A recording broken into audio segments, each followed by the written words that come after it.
The mountain hollows of the Appalachian wilderness in 1650 were places where God's eye seemed to turn away, where the ancient trees grew so thick that even at midday, the forest floor lay draped in perpetual twilight. It was in such a place that Mercy Blackwood made her terrible choice, and it was there, years later, that her children would return to exact their reckoning. The winter of 1649 had come early and stayed late, wrapping the mountains in a shroud of ice that wouldn't release its grip. Mercy Blackwood stood in the doorway of her cabin, if one could call it that, watching the last of the autumn leaves fall like dying moths to the frozen ground. The structure was little more than logs chinked with mud and moss, a roof of bark that leaked when it rained and sagged under snow. Inside, her 5 children huddled around the dying fire. There was barely enough wood to last another week, and the corn she'd stored had rotted from moisture that seeped through the cabin walls. The hunting had been poor, since her husband Ezekiel had died 3 months prior, crushed beneath a falling oak he'd been trying to fell. She'd found him at dusk, his chest caved in, blood frozen on his lips, his eyes still open and staring at the canopy above, as if searching for heaven among the branches. Mercy was 31 years old, but looked 50. Her hands were cracked and bleeding from the cold, her face gaunt, her eyes hollow. She had been beautiful once, or so Ezekiel had told her when they'd first come to this God-forsaken hollow, fleeing debts and disgrace in the Virginia settlements. That beauty had been carved away by childbearing, by hunger, by the endless struggle against a land that wanted them dead. Her children were Ruth, 12 years old, dark-haired and sullen; Thomas, 10, thin as a sapling; the twins, Sarah and Samuel, 8 years old, identical save for their sex; and little Margaret, barely 6, who cried softly in her sleep from the gnawing in her belly. "Mama," Thomas said, his voice hoarse, "I'm hungry." "I know, child," Mercy replied, not turning from the door. "We all are." "When will we eat?" "Soon." But it was a lie, and they all knew it. The snares she'd set had caught nothing for 3 days. The stream was frozen solid. The last of their salt pork had been consumed a week ago. Yesterday, she'd boiled bark and leather scraps to make a thin broth that had made them all sick. That evening, as darkness fell and the temperature dropped until their breath came out in clouds of frost, Mercy made her decision. She sat by the fire, staring into the flames, and thought about the traders who sometimes passed through the valleys below, men who dealt in furs, in tools, in information, men who also dealt in other commodities. Indentured servants were common in the colonies, children especially. They were small, ate little, and could be trained for labor. 7 years of service in exchange for passage, for food, for survival. It was legal. It was accepted. It was done all the time. But Mercy wasn't thinking of 7 years. She was thinking of permanent contracts. She was thinking of buyers who didn't ask too many questions. She was thinking of the gold and silver coins she'd seen in the leather purses of merchants, coins that could buy corn and salt and meat enough to last her through the winter and into spring. "Just until I can get on my feet," she told herself. "Just until the thaw comes and I can plant crops. Just until I can manage on my own." The lies we tell ourselves are the most poisonous kind. It took Mercy 3 days to make the journey down the mountain, her children in tow. She told them they were going to the settlement to find work, to find food, to find help. Ruth looked at her with suspicion. The girl had always been too clever, but hunger is a powerful motivator for silence. They walked through snow that came up to little Margaret's waist. Thomas carried his smallest sister when she could walk no further. Sarah and Samuel held hands, as they always did, moving through the world as one being split into two bodies. The settlement of Pikes Creek was hardly a settlement at all. A trading post, a tavern, a blacksmith, and perhaps a dozen cabins scattered along a creek that ran cold and clear from the mountains. Mercy knew the proprietor of the trading post, a man named Silas Blackburn, who had wandered their hollow once selling ammunition and salt. He was a hard man, with calculating eyes and hands that were never far from the pistol at his belt. "Mistress Blackwood," Silas said, when she entered his establishment, snow still clinging to her threadbare shawl. "What brings you down from your perch?" Mercy's children crowded behind her, their eyes wide at the sight of goods they'd never seen. Bolts of cloth, barrels of flour, strings of dried peppers hanging from the rafters. The smell of food made them dizzy. "I need to speak with you," Mercy said, "privately." Silas looked at the children, then back at Mercy, and a slow understanding crept across his face. "I see. Ruth, is it?" He addressed the oldest girl. "Take your brothers and sisters by the fire there. Warm yourselves." When they were alone in the back room, surrounded by crates and barrels, Mercy forced out the words that would damn her soul. "I need money. I need food. I have assets." "Assets," Silas repeated, leaning back against a barrel of molasses. "You mean your children?" "Temporary indenture," Mercy said quickly. "Legal contracts. 7 years.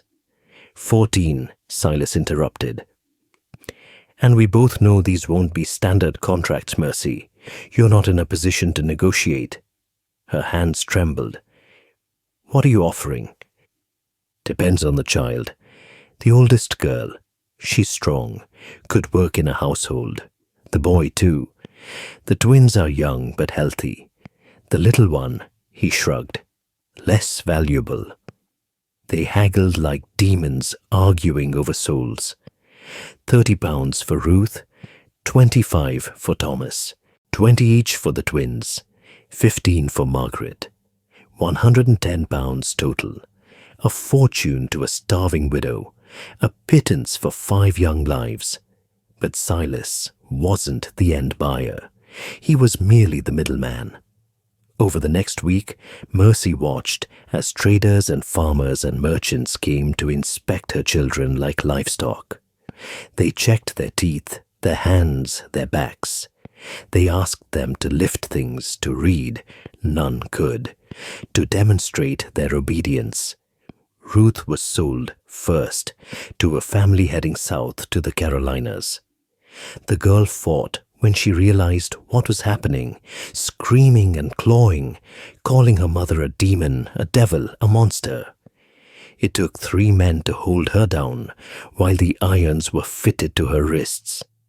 The last thing Mercy saw was Ruth's face pressed against the wagon bars, tears streaming down her cheeks, her mouth forming words that would haunt Mercy for the rest of her days. I'll come back and you'll pay." Thomas was sold to a ship's captain who needed cabin boys. He didn't fight. He simply stared at his mother, with eyes that had gone dead, and when he spoke, his voice was flat and cold. "You're not my mother anymore." The twins were purchased together by a tobacco farmer from the valley, who liked that they were small enough to work in tight spaces. They didn't cry. They simply held hands and walked away, turning back once to look at Mercy with expressions she couldn't read. Little Margaret was the hardest.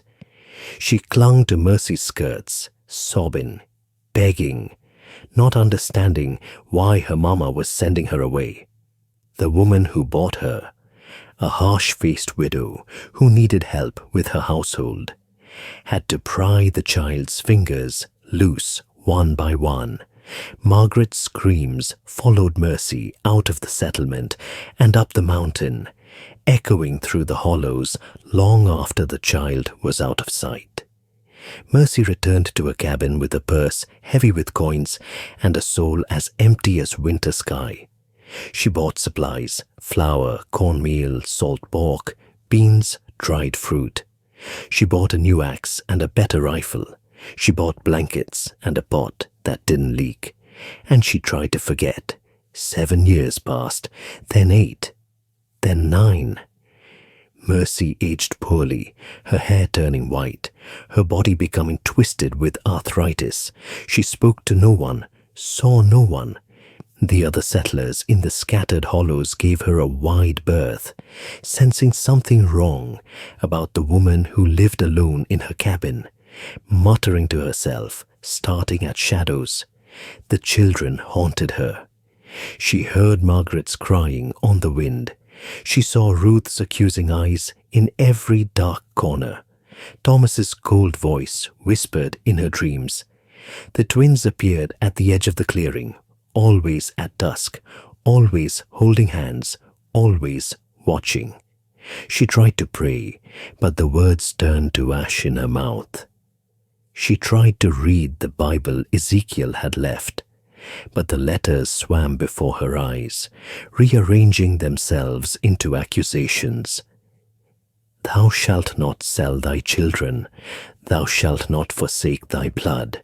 Thou shalt not choose thy belly over thy offspring. In the 10th year after the selling, strange things began to happen. Her chickens were found dead, their necks wrung.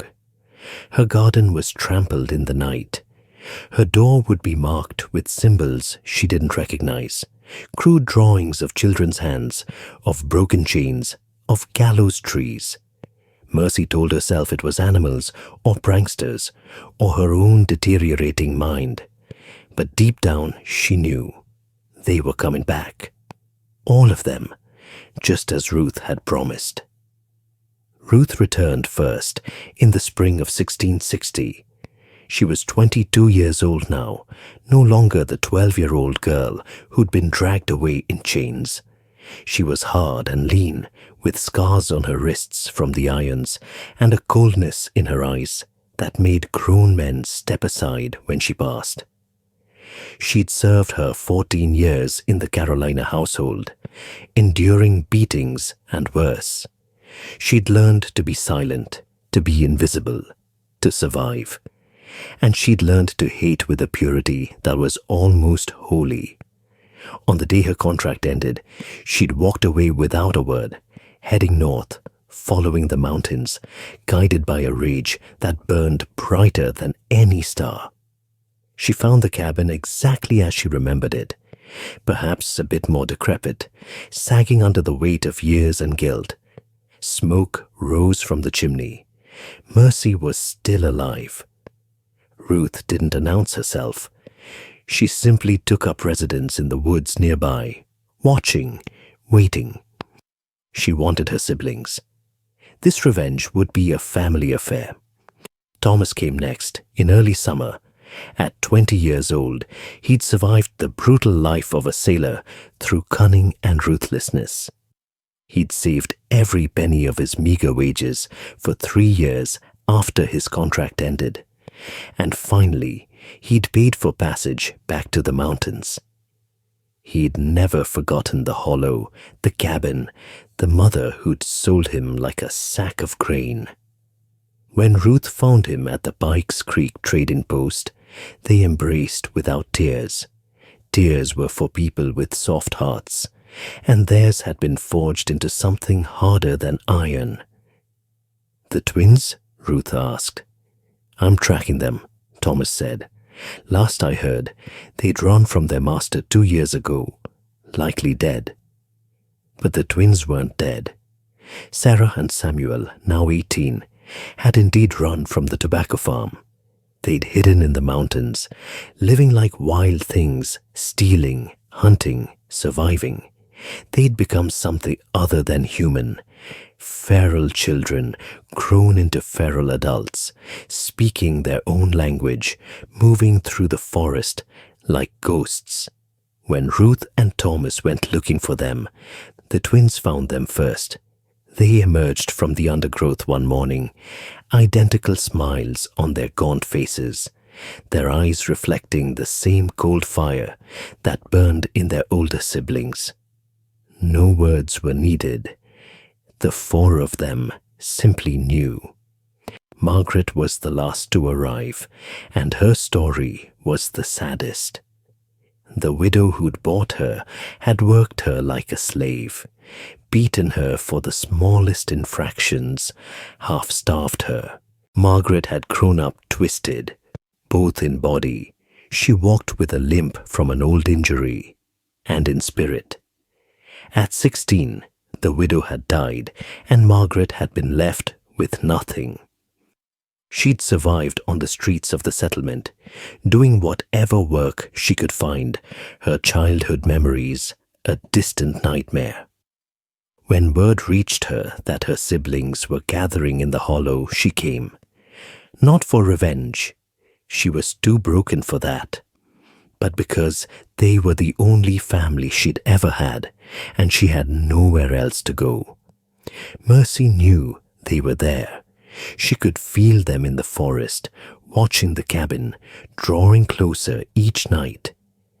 She barred the door and shuttered the windows. But it didn't matter. They would come when they were ready. It was a moonless night in late summer when they finally approached. Mercy sat by the fire, her rifle across her lap, knowing it wouldn't save her. She'd lived 10 years with this moment approaching, and now that it was here, she felt almost relieved. The door didn't burst open. It simply swung wide, the bar that held it shut, somehow removed from the outside. The five of them stood in the threshold, silhouetted by starlight. Ruth stepped in first. "Hello, Mother." Mercy's hands shook. The rifle slipped from her grasp and clattered to the floor. "Ruth, you've grown. No thanks to you." Thomas entered next, then the twins, then finally Margaret, limping, her eyes downcast. They spread out around the room, encircling their mother like wolves around wounded prey. "I'm sorry," Mercy whispered. "I was starving. I was desperate. I didn't what?" Ruth's voice was sharp as broken glass. "Didn't mean to sell us. Didn't mean to trade your children for gold. Didn't mean to choose your own life over ours. I thought you'd have better lives. I thought—" "You thought about yourself," Thomas interrupted. "You thought about your belly, your comfort, your survival." The twins said nothing. They simply stared, their identical faces expressionless. Margaret finally spoke, her voice barely a whisper. "I forgive you, Mama." The others turned to look at her, shock on their faces. "Margaret, no," Ruth said. "She doesn't deserve—" "I know what she deserves," Margaret said, her voice stronger now. "But I'm tired of hating. I'm tired of being angry. It's eaten us all alive, this rage. I can see it in your eyes, Ruth, in Thomas's, even in the twins, though they hide it better. If we do this, if we hurt her, we become no better than she is." "She sold us," Thomas shouted. "She took money for our lives." "And we've survived," Margaret said. "We're here. We're alive. We found each other again. Isn't that enough?" Ruth's face twisted with emotion. "No, it's not enough. She needs to understand what she did. She needs to feel what we felt." Mercy had been silent during this exchange, tears streaming down her weathered face. "Do what you will," she said quietly. "I deserve whatever you choose. I've lived in Hell for 10 years. I've been haunted by your faces every day. I'd welcome death. Death's too easy, Ruth said. She pulled something from her coat, a set of iron manacles, like the ones she'd worn during her journey to Carolina. You want to know what we felt? You'll learn. They didn't kill her. That would have been mercy, and mercy was a commodity Mercy Blackwood had long since spent. Instead, Ruth fastened the manacles around her mother's wrists and ankles. They dragged her outside and chained her to a post. They drove deep into the ground near the cabin. There she would stay, exposed to the elements, fed only enough to keep her alive, forced to endure the same helplessness her children had felt. 7 years, Ruth said, standing over her mother. 1 year for each year you prospered while we suffered. Then we'll decide if you've paid enough. Margaret protested, but the others overruled her. Thomas and the twins began to take over the cabin, moving in their mother's possessions out to the clearing, making the space their own. They would live there together, a family reunited in hatred and trauma, and they would watch their mother slowly break under the weight of her sins. The first weeks were the hardest for Mercy. The summer heat beat down on her without mercy, and rain soaked her to the bone during storms. The children, she still thought of them as children, though they were adults now, brought her water and scraps of food, but barely enough. She lost weight rapidly, her already frail body becoming skeletal. But something unexpected began to happen. As Mercy suffered, as she felt the helplessness and desperation she'd once forced upon her children, something in the cabin began to change as well. The twins were the first to crack. They'd spent so many years in the wilderness, living by instinct and rage, that being confined to the cabin made them restless. They fought with each other, the first time in their lives, over small things. Sarah would wake screaming from nightmares. Samuel began to drink, stealing away to Pikes Creek to buy whiskey with what little money they had. Thomas grew more violent, his anger seeking new targets. He beat a man in the settlement nearly to death over an imagined slight. He broke furniture in fits of rage. He couldn't sleep, couldn't eat, couldn't find peace. Ruth became obsessed with her mother's suffering, checking on her multiple times a day, adjusting the chains to make them tighter, denying her water when she begged. But the more she focused on revenge, the more hollow she felt inside, as if the hatred that had sustained her was burning her up from within. Only Margaret remained unchanged, but that was because she was already broken. She tended to her mother when the others weren't looking, sneaking her extra food, whispering apologies for not being able to do more. She understood, in a way the others didn't, that revenge was a poison that killed from the inside out. 4 months into Mercy's captivity, tragedy struck. Samuel, drunk and despondent, wandered into the forest and never returned. They found his body a week later at the bottom of a ravine, his neck broken. Whether he'd fallen or jumped, no one could say. Sarah went mad with grief. She cut her hair with a knife, scratched her face until it bled, refused to eat. The twin who'd been half of her was gone, and she was suddenly, terrifyingly alone for the first time in her life. Thomas, already unstable, blamed their mother. "This is your fault," he screamed at Mercy, who hung from her chains like a scarecrow, barely conscious. "You broke our family. You destroyed us." But even as he said it, he knew it was a lie. Mercy had started this chain of events, yes, but they were the ones continuing it. They were the ones who'd chosen revenge over healing, hatred over forgiveness. Ruth saw it too. Standing in the clearing, watching Sarah rock back and forth in her grief, watching Thomas rage at shadows, she finally understood what Margaret had tried to tell them. Revenge hadn't made them whole. It had just created new wounds.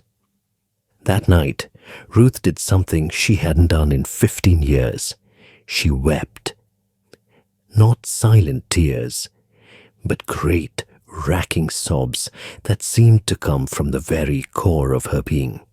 She cried for the girl she'd been, for the years stolen from her, for the family they'd never really been. And she cried for what they'd become, monsters created by monstrous circumstances. In the morning, Ruth took the key to the manacles and walked to where her mother hung, unconscious, barely breathing. Mercy's skin was burned by the sun, her body covered in sores, her eyes sunken deep into her skull. She looked like death already, just waiting for permission to cross over. Ruth unlocked the chains. Mercy collapsed into her arms, light as a child. "I'm sorry," Ruth whispered into her mother's matted hair. "I'm sorry for what you did, and I'm sorry for what we've done. This has to end." Mercy didn't immediately recover. They carried her inside, laid her on the bed, tended her wounds. Margaret was the primary nurse, having more compassion left in her than the others. She washed her mother's body, fed her broth, whispered soft words. Thomas and Sarah watched in silence, their faces unreadable. The rage that had sustained them was gone, leaving only emptiness and exhaustion. Over the following weeks, as Mercy slowly regained her strength, the family began to talk. Not about revenge or justice or punishment, but about what had happened, about the hunger winter, about the choices Mercy had made, about the suffering they'd all endured. "I was weak," Mercy said one evening, her voice still hoarse. "I chose wrong. I thought I was saving myself, but I was damning us all. I've wished every day that I'd died that winter instead. I wish I'd never—" "Stop," Ruth said.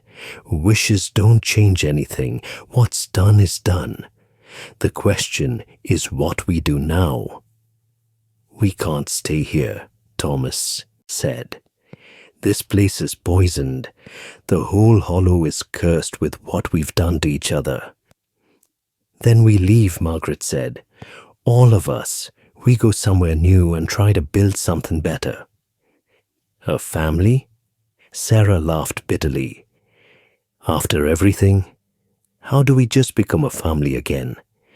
"Maybe we can't," Ruth admitted. "Maybe too much has been broken.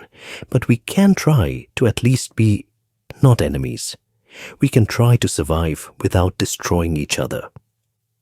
They made plans to head west, where land was still cheap and names didn't carry weight.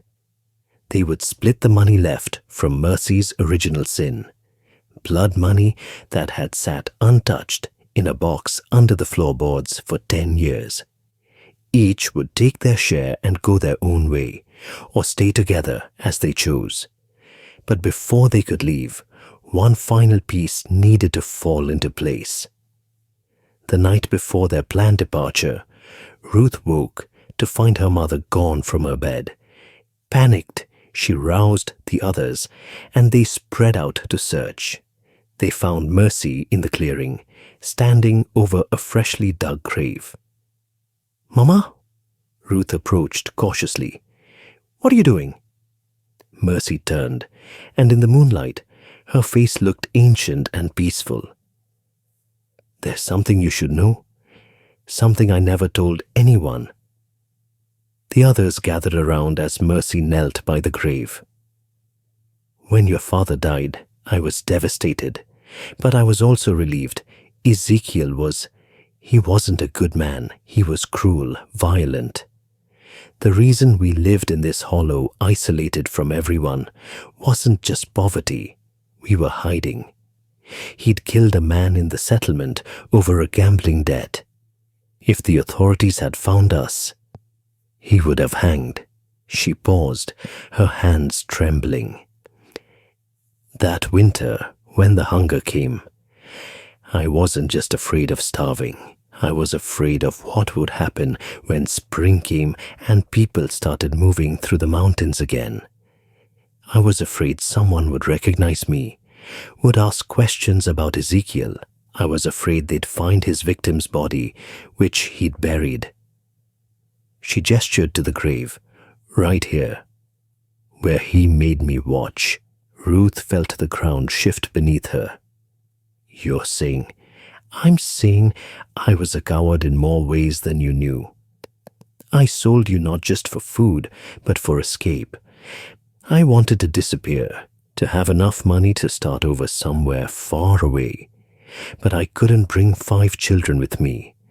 So I convinced myself I was doing it for your sake, that you'd have better lives. Mercy looked up at them, her eyes shining with tears.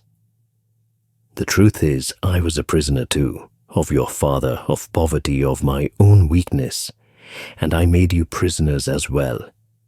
Thomas's voice was hollow. You're telling us this now. Why? Because you deserve to know the whole truth before you decide what to do. About me, about yourselves, about whether any of us can be redeemed. Margaret knelt beside her mother. Mama, nothing you say changes what happened, but it helps to understand. You weren't a monster. You were just broken. We're all broken, Sarah said quietly, speaking for the first time in days. Samuel is dead because we were broken. We almost killed our own mother because we were broken. When does it stop? Ruth closed her eyes, feeling the weight of 15 years of hatred finally lifting. It stops now. It stops when we choose to stop it. They left 3 days later, all 5 of them together. Mercy was still weak, but Margaret helped her walk, and the others took turns carrying their meager possessions. They didn't look back at the cabin, at the clearing, at the grave they'd marked with a simple wooden cross. The journey down the mountain was slow and painful, but for the first time in any of their memories, they moved as a family. Not a perfect family, they'd never be that. Not even a happy family, but a family nonetheless, bound by blood and trauma, and the tentative, fragile hope that maybe, somehow, they could build something better from the ruins of what had been destroyed. They settled eventually in a small valley, 2 days' walk from the hollow, near a settlement large enough to offer work, but small enough that no one asked too many questions about their past. Ruth opened a small shop, selling cloth and notions. Thomas found work as a carpenter. Sarah learned midwifery from an old woman in the village. Margaret ran a boarding house. And Mercy? Mercy lived quietly in a small room in Margaret's house, helping where she could, speaking little. She never asked for forgiveness. She knew it wasn't hers to demand. But slowly, over years, something like peace grew between them. Not forgiveness exactly, not forgetting, but a recognition that they were all survivors of the same catastrophe, victims and perpetrators both, and that their only chance at redemption was in choosing each day not to perpetuate the cycle of harm. Years later, when Ruth was old and her hair had turned white like her mother's before her, a young woman came to her shop. The woman was pregnant, obviously struggling, with the desperate look of someone at the end of their resources. Please, the woman said, I don't have money, but I'll work. I'll do anything. I just need help. Ruth looked at her and saw herself at 12 years old, being inspected like livestock in Silas Blackburn's trading post.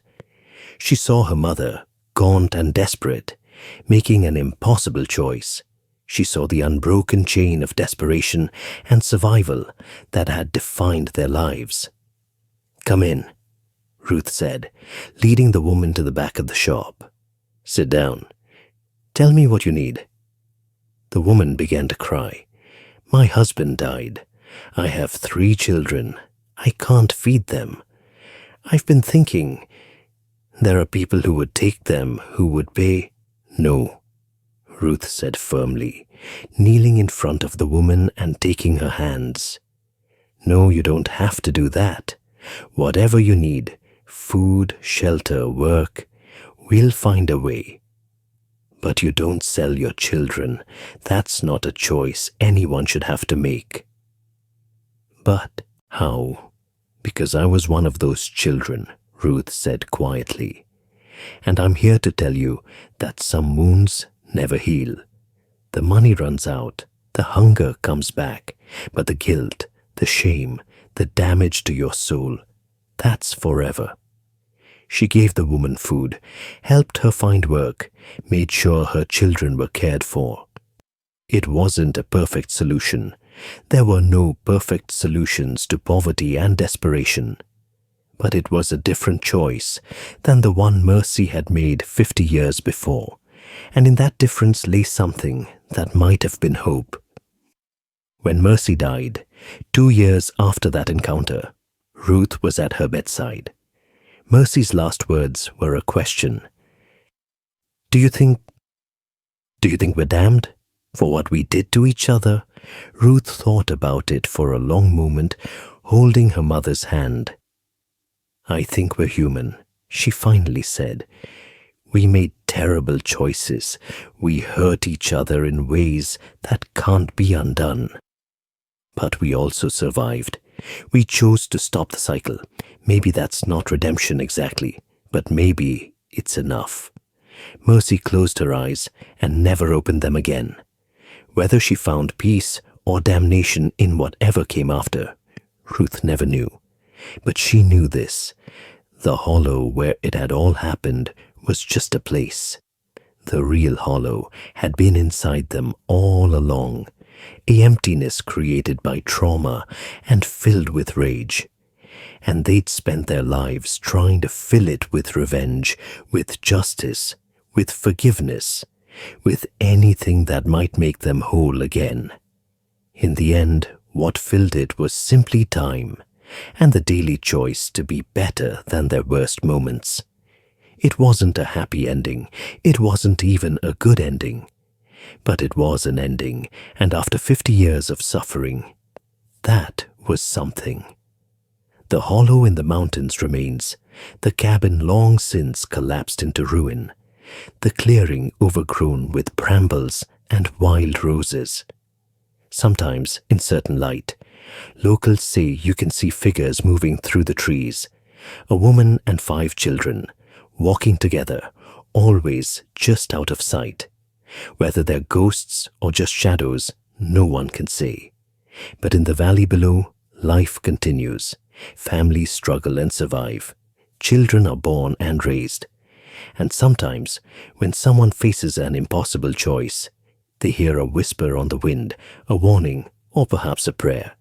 Choose carefully. Some wounds never heal. Some hollows are never filled.